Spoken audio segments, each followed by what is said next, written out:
حاضرین، آج کا موضوع ہے امریکہ کی پاکستان سے بڑھتی ہوئی ناراضگی، America's U S growing anger with Pakistan.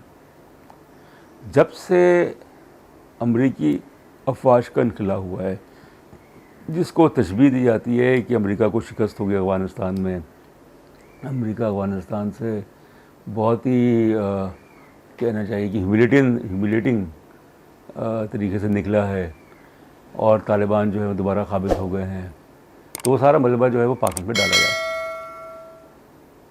اور اس میں دو باتیں ہیں۔ پہلی بات تو یہ ہے کہ نہ صرف امریکہ بلکہ مغرب، جو کہ ایک طاقت ہے، ان کے اندر اختلافات بھی ہوں گے، مگر مغرب کی طاقت تو وہ تو ہے، ٹیکنالوجی میں، سائنس میں، معاشی طاقت، سیاسی طاقت، اقتصادی طاقت، وہ تو ہے۔ تو یہ چیز سامنے آ رہی ہے، ایک مہینے سے زیادہ عرصہ ہو گیا کہ طالبان جو ہے انہوں نے افغانستان پہ کنٹرول حاصل کیا ہے، جیسے بھی کیا ہے، کہ امریکہ جو ہے وہ کھل کے بھی اور دبے الفاظ میں بھی یہ باور کرا رہا ہے کہ یہ سب کچھ ہوا ہے، جو کچھ بھی ہوا ہے اس میں پاکستان ملوث ہے، کہ کس طریقے سے طالبان کو پاکستان نے تقویت دی، حمایت کی، ان کو اس قابل بنایا کہ وہ افغانستان پہ قبضہ کر لیں، کیونکہ ظاہر ہے کہ ان کے پاس تو اتنی مہارت جو ہے وہ ہے نہیں، وہ ایک پروفیشنل فوج تو ہے نہیں، مگر پشت پہ کون تھا؟ تو امریکی secretary of state Anthony Blinken, انہوں نے سینٹ میں جو ایک ہیئرنگ تھی افغانستان پہ، جو کہ بہت ہی دلچسپ، اور اس میں ایک امریکی سینیٹر نے پوچھا اینتھنی بلنکن سے کہ آپ یہ بتائیں کہ ڈالر ٹرمز میں امریکہ جو ہے وہ افغانستان میں کتنا اسلحہ چھوڑ کے گیا ہے؟ تو انہوں نے کہا 89 بلین ڈالرز کا اسلحہ امریکہ افغانستان میں چھوڑ کے گیا ہے۔ بتائیے آپ، یعنی اتنی غیر ذمہ داری کی بات کہ ٹیکس پیئرز کے پیسے جو ہیں وہ آپ نے تقریباً 80-90 بلین ڈالرز کا اسلحہ افغانستان میں چھوڑ دیا، پھر ساتھ خود ہی کہنے لگے کہ ہم نے جو وہ اسلحہ چھوڑا ہے وہ کسی کے قابل بھی نہیں ہے، وہ کوئی استعمال بھی نہیں کر سکتا۔ میرے خیال میں یہ ایک مفروضہ ہے، کیونکہ اتنی تو ایکسپرٹیز طالبان کے پاس تو نہیں ہے، مگر جو ان کے پشت پہ ہیں ان کے پاس ہیں کہ وہ اس اسلحے کو دوبارہ جو ہے وہ اس قابل بنا دیں استعمال ہو سکے۔ اینتھنی بلنکن نے دبے الفاظ میں بلکہ کھل کے بھی پاکستان پہ تنقید کی کہ ہم جائزہ لے رہے ہیں پاکستان کا، کہ پاکستان جو ہے وہ کس سمت جا رہا ہے۔ اور سب سے بڑی بات یہ ہے کہ ہمارے جو وزیر اعظم صاحب ہیں ان کو یہ کہنے کی کیا ضرورت تھی؟ جو بھی دوشنبے میں جو شنگھائی کوآپریشن آرگنائزیشن کی کانفرنس ہوئی، تاجک پریزیڈنٹ کے ساتھ مل کے، کہ پاکستان جو ہے وہ طالبان کے ساتھ مذاکرات کرے گا، تاجکستان جو ہے وہ تاجک رہنماؤں سے، یعنی پاکستان جو ہے وہ پشتون طالبان سے مذاکرات کرے گا، اور تاجکستان جو ہے وہ تاجک رہنماؤں سے ملاقات کرے گا، تاکہ افغانستان میں ایک انکلوسیو گورنمنٹ۔ یہ ایک کھلا مداخلت ہے افغانستان کے اندرونی معاملات میں، اور امریکہ جو ہے وہ موقع کی انتظار میں ہے، اور ظاہر ہے اس میں بھارت بھی شامل ہے، کیونکہ اب ایک صورتحال پیدا ہو رہی ہے جس میں کہ جس طریقے سے طالبان جو ہیں وہ اپنا نظام قائم کر رہے ہیں افغانستان میں، جس طرح سے وہ عورتوں کے خلاف، اقلیتوں کے خلاف، جمہوریت کے خلاف ایک گھٹن کی فضا جو ہے، اور معاشی طور پہ افغانستان جو ہے وہ بیٹھ گیا ہے کہ پیسے ان کے پاس ہے نہیں، اور پھر اس کے علاوہ روس نے بھی کہہ دیا کہ وہ جائزہ لے رہا ہے کہ طالبان کی پالیسیز کیا ہوتی۔ تو ابھی تک طالبان کو جو ہے وہ عالمی حمایت نہیں ملی، ریکگنیشن نہیں ملی، لیجیٹیمیسی نہیں ملی۔ تو اس لیے امریکہ کی کوشش یہ ہے کہ پاکستان پہ ملبہ ڈال دی جائے، اور پاکستان کے ان پالیسیز کو استعمال کیا جائے، یا اس طرح کے جو پاکستان کے اندر جو عناصر ہیں جو کہ بے انتہا خوش ہیں کہ طالبان آ گئے۔ اب جامع حفصہ جو ہے اسلام آباد میں لال مسجد کے پاس، اپارہ کے پاس جو ہے، وہاں پہ مولانا عبدالعزیز صاحب جو ہیں، جو کہ برقع اوڑھ کے بھاگے تھے جب لال مسجد کا آپریشن ہوا تھا جولائی 2007 میں، برقع اوڑھ کے بھاگے تھے وہ، انہوں نے وہاں پہ طالبان کا جھنڈے لہرا دیے.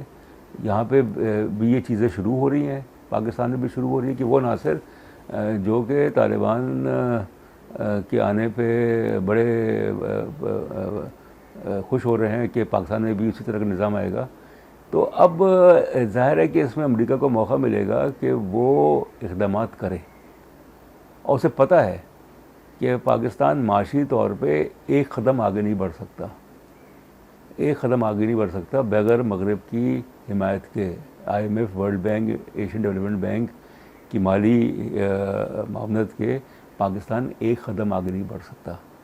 تو پاکستان کے گرد جو ہے وہ گھیرا تنگ کیا جائے گا.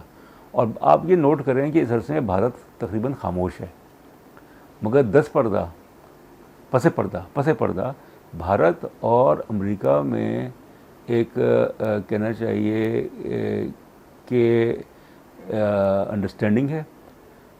وہ ایک دوسرے سے رابطے میں ہیں, اور اس میں یہ کوشش ہو رہی ہے کہ جیسے ہمارے جو وزیر اعظم صاحب ہیں, جو وزراء صاحب جو ہیں, وہ ایسے بیانات کیوں دیتے ہیں جس سے یہ ظاہر ہو کہ وہ طالبان کی حمایت کر رہے ہیں, کہ وہ جس سے یہ ظاہر ہو کہ یہ افغانستان کے اندرونی معاملات میں. اسی لیے افغانستان میں 3 ہفتے پہلے مظاہرے ہوئے پاکستان کے خلاف کہ پاکستان جو ہے مداخلت کر رہا ہے افغانستان کے.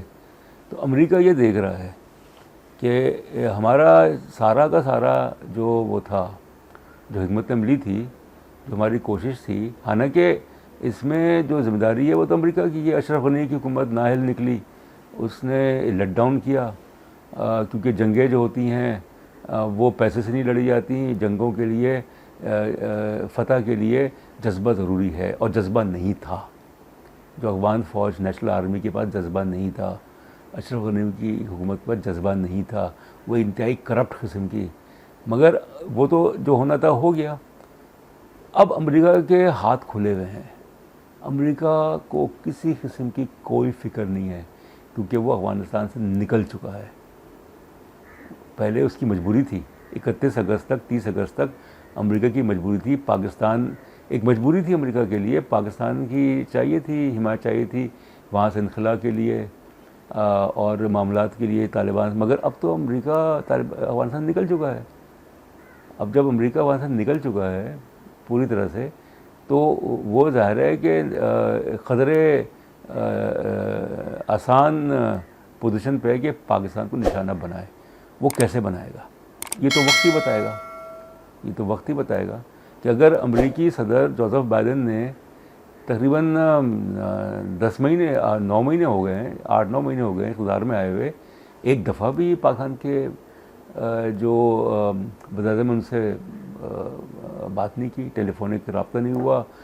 جبکہ آپ یہ دیکھیے کہ ملا برادر جو ہیں افغانستان کے, جنہوں نے دستخط بھی کیے تھے دوحہ اکارڈ پہ زلمے خلیلزاد کے ساتھ, جو امریکہ کے اسپیشل جو نمائندے افغانستان کے بارے میں, آدھے گھنٹے تک ٹیلی فون پہ بات کی ملا برادر سے جوزف بائیڈن نے, اور انہوں نے ہمارے پرائم منسٹر کو اس قابل نہیں سمجھا.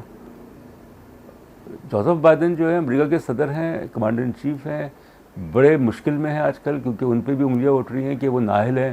انہوں نے امریکہ کو برباد کر دیا, امریکہ کو بے عزت کر دیا. تو اب ظاہر ہے کہ ایک زخمی شیر جو ہوتا ہے, زخمی شیر, امریکہ ایک زخمی شیر ہے, نہ صرف امریکہ بلکہ مغرب جو ہے ایک زخمی شیر ہے. تو زخمی شیر جو ہوتا ہے وہ بہت ہی خطرناک ہوتا ہے. وہ موقع کی تلاش میں رہتا ہے کہ کس طریقے سے بدلہ لیا جائے. حالانکہ پاکستان کا اس میں کوئی ایسا وہ نہیں, مگر وہ کہتے ہیں کہ طالبان تو اقتدار میں آ ہی نہیں سکتے تھے. اور اس کے بعد جس طریقے سے پاکستان نے طالبان کی ہمارے وزیر خارجہ جو ہے وہ کہتے ہیں کہ پاکستان جو ہے طالبان ایک حقیقت ہے, ان کو تسلیم کر لینا چاہیے. پھر ساتھ ساتھ وہ بھی کہتے ہیں, یہ بھی کہتے ہیں کہ بھئی ہم نے فیصلہ نہیں کیا. تو آپ کنفیوزڈ ہیں, آپ کلیئر نہیں ہیں. تو اس لیے جیسے جیسے وقت گزر رہا ہے ویسے ویسے امریکہ جو ہے زخمی شیر کی طرح مجھے لگتا ہے کہ سونر اور لیٹر وہ کچھ ایسے اقدامات کرے گا جس کے نتیجے میں پاکستان کے گرد گھیرا تنگ ہو جائے گا. وہ ہو سکتا ہے کیونکہ پاکستان کی جو اشرافیہ ہے وہ تو امریکہ کے بغیر چل ہی نہیں سکتی. اس کے مفادات جو ہے وہ مغرب میں ہیں, امریکہ میں, مغرب میں ہیں. تو ان کی سٹرنگز پل کرنا بہت آسان ہے. ان کو آپ عسکری طور پہ, سیاسی طور پہ, معاشی طور پہ, دفاعی طور پہ آپ جو ہیں بے بس کر دیں, جو کہ امریکہ کے پاس, اور بھارت کے ذریعے دباؤ ڈلوائیں. تو کیونکہ بھارت بھی زخمی شیر ہے, دو ممالک زخمی شیر ہیں, ایک امریکہ ہے, دوسرا بھارت ہے. دونوں کا نقصان ہوا ہے افغانستان میں, اور دونوں اس انتظار میں ہیں کہ کب وہ لمحہ آئے گا, کب وہ وقت آئے گا کہ وہ بدلہ لیں گے. بہت شکریہ.